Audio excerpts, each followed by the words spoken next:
I remember clearly from that point forward, saying, there is no God. Jesus Christ is not real. That there was absolutely no point. Existence was just a waste of time. The human existence meant nothing.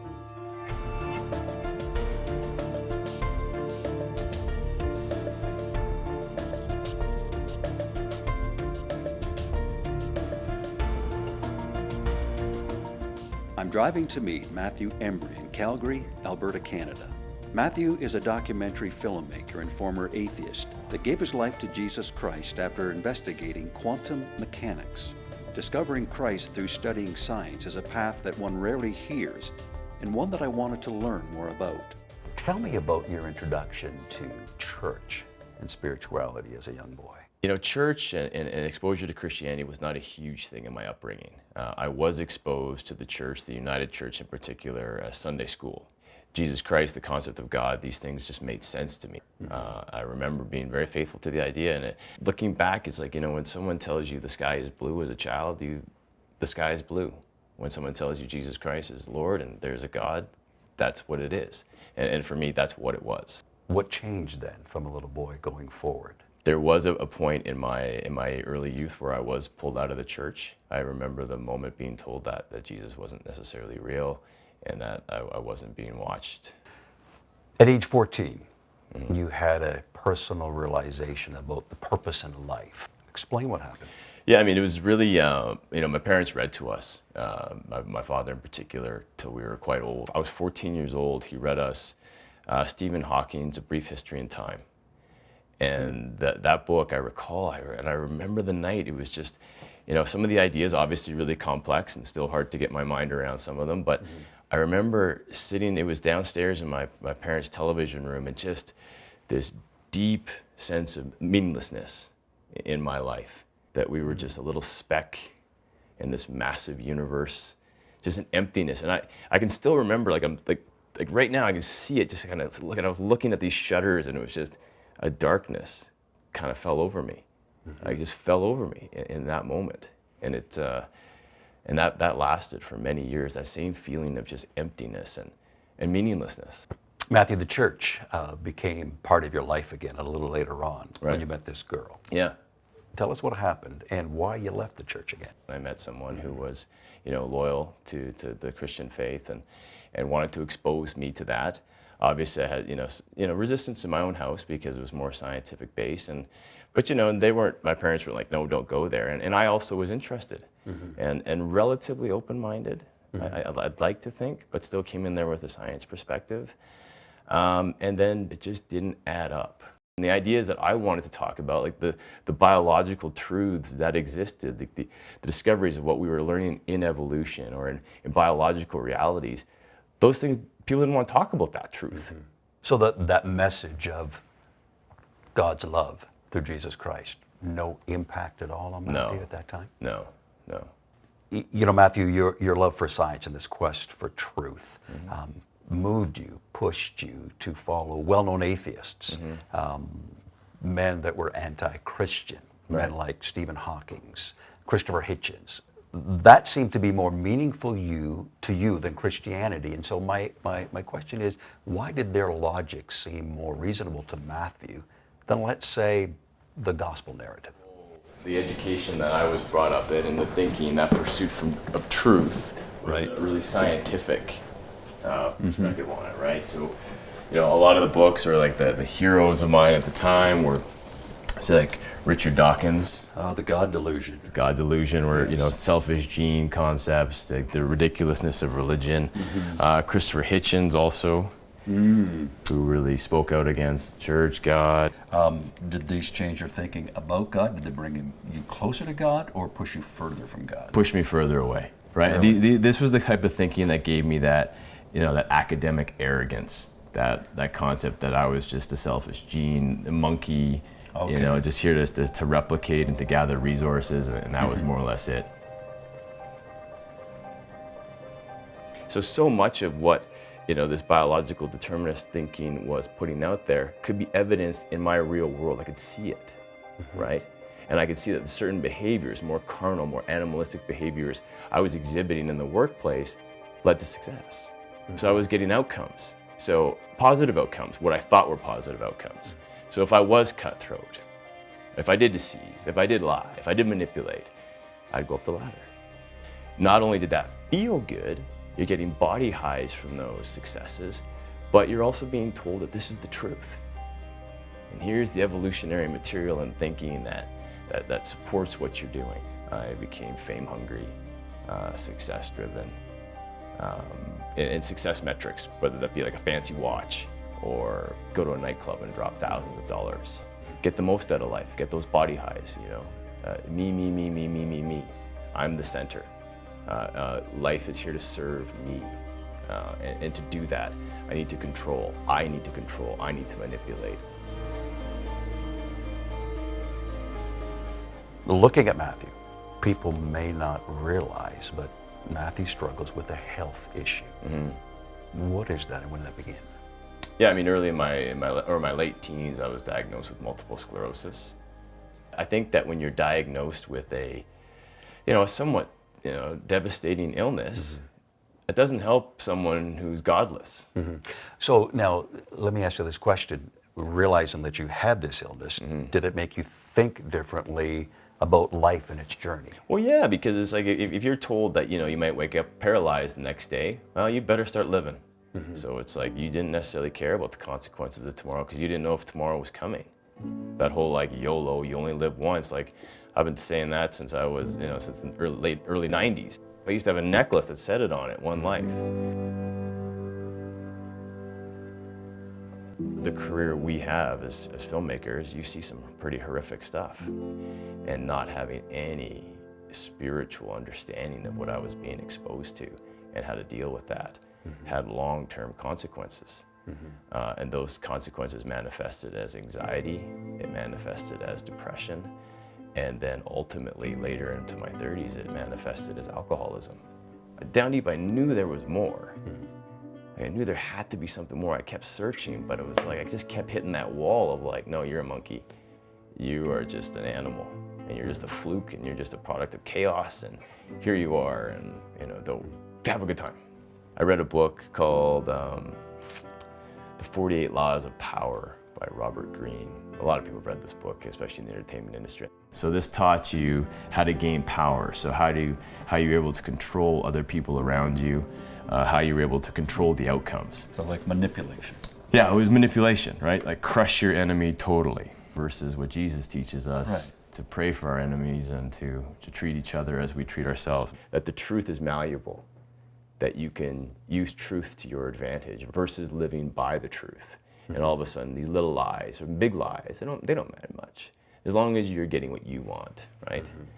And that became my way of thinking, a very Machiavellian approach to life. This book and the others, did this also teach you that maybe Matthew's his own God? That's exactly it, right? I mean, this type of thing put you as, again, you're the center, you're the one in control, you're obedient to no one really but yourself. There is no God. There is no God But you. It was a pursuit of truth, but it wasn't the truth.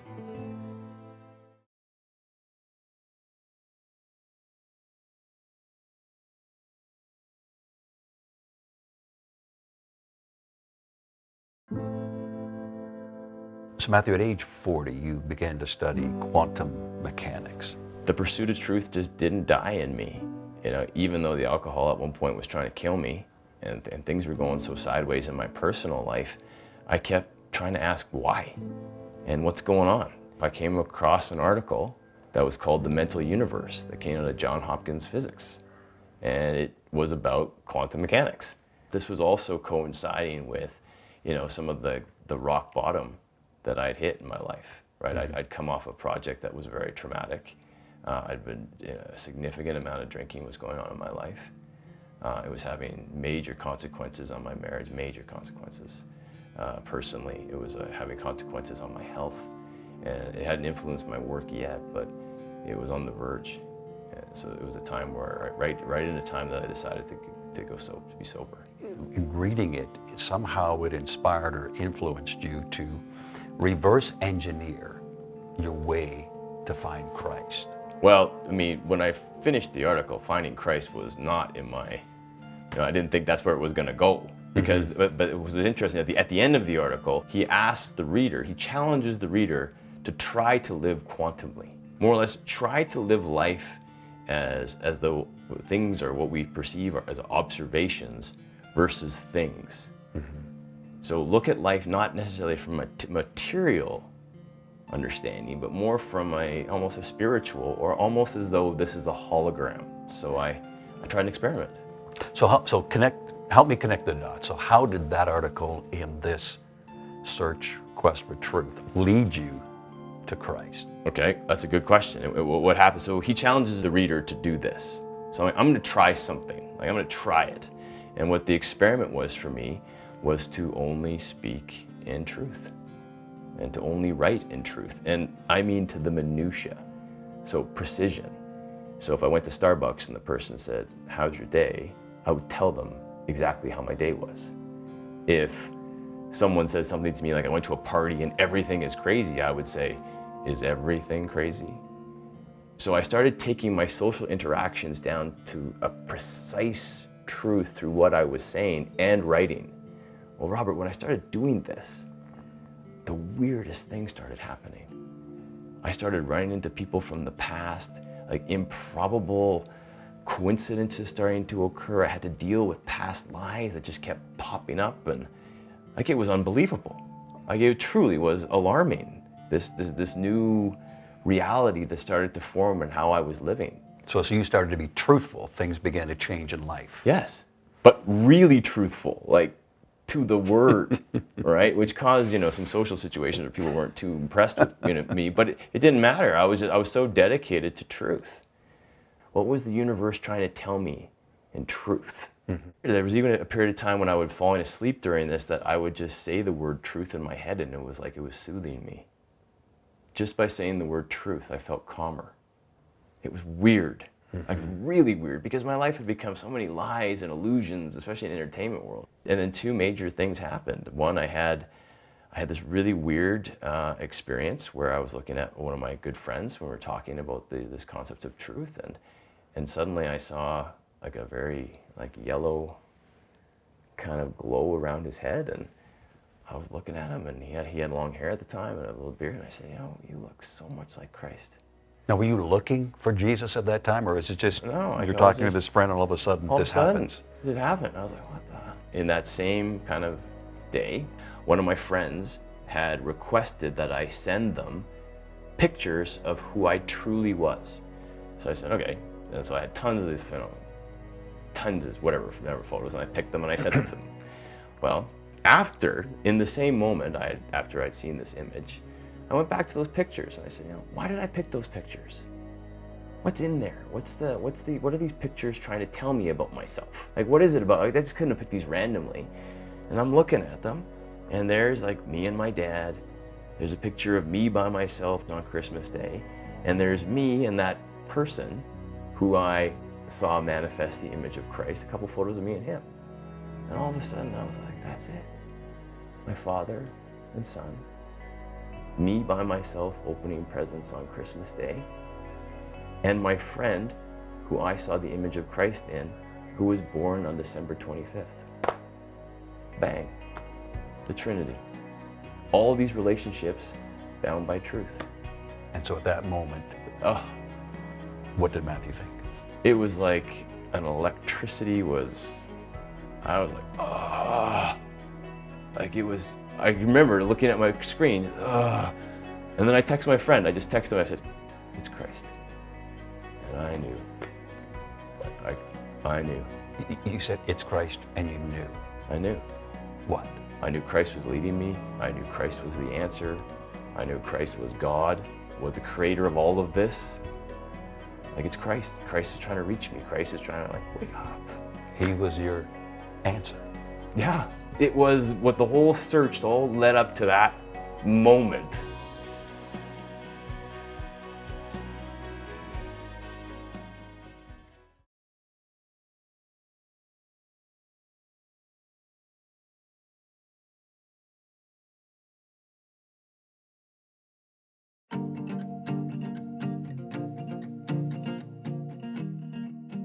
Matthew Embry's discovery of Jesus Christ led to study beyond evolution theory and the creation of a new library. This is my Bible here. So now this would be all your faith books. Not all of them. Not all of them? But it's kind of where, I try to sit here and do my Bible reading. Okay. And study. I try to do it every day, but these are bookmarks my kids made, which I thought was incredible because it's like literally my daughter makes these bookmarks, okay? I don't even ask her to do it. And like, what do they say? They say, I think it's heal. Oh. On there. Faith. This is my great grandmother's Bible that was given to me. The Methodist hymn book. And it's interesting because for me, it's like we live in a time where we keep so much photographs, we keep so many letters and stuff. Like this is the only thing that I have of her, but for some reason it seems like it's enough. And it makes me think, okay, when I go, if I'm going to pass down, it on. What do I want to pass down? Maybe it's just going to be a Bible, which is what she did.